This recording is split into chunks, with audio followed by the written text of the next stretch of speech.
Un être humain vit en moyenne 80 ans. Et pourtant, des milliers de gens meurent bien avant. Non pas parce qu'ils sont décédés, mais parce qu'ils vivent en étant morts. Toutes ces personnes ont mal utilisé une ressource. Le temps. Comme l'a dit le célèbre stoïcien Sénèque, ce n'est pas que nous ayons peu de temps, mais que nous en perdions beaucoup. Dans cette vidéo, je vais alors te présenter l'élément qui fera toute la différence sur les autres. Lucas. C'est le nom d'un adolescent de 17 ans qui rêve d'un jour de devenir millionnaire. Mais comme tous les jeunes de son âge, il boit, va en soirée et fume. Après tout, c'est vrai, il a le temps. Il est trop jeune pour se lancer. À 25 ans, Lucas fait des études, mais il se dit que ce n'est pas le bon moment pour réaliser son rêve. Après tout, c'est vrai, il n'a pas le temps avec ses études. À 50 ans, Lucas est dans la vie active. Il a une femme, des enfants et un CDI dans une boîte à la défense.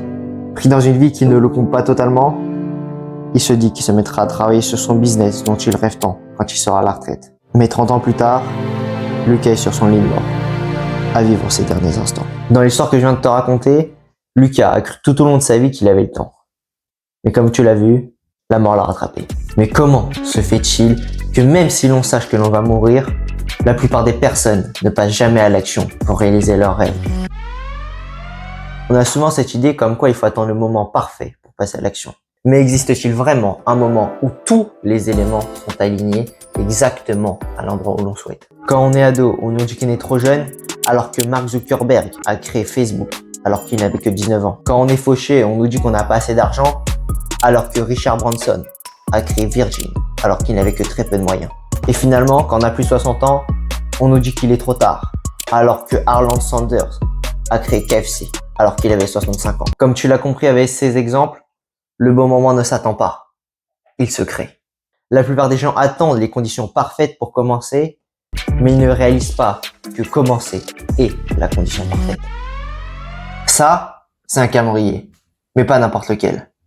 C'est le calendrier de ta mort. Comme on l'a vu dans le chapitre 1, mourir est inévitable. C'est pour cette raison que cette feuille, elle va te rappeler constamment le fait que ta vie n'est pas éternelle, qu'il n'est jamais trop tard pour vivre la vie que tu souhaites. Comme l'a dit Peter Drucker, la meilleure façon de prédire l'avenir, c'est de le créer. Alors fais-le. Essaye de réaliser tes rêves et vois où cela te mène.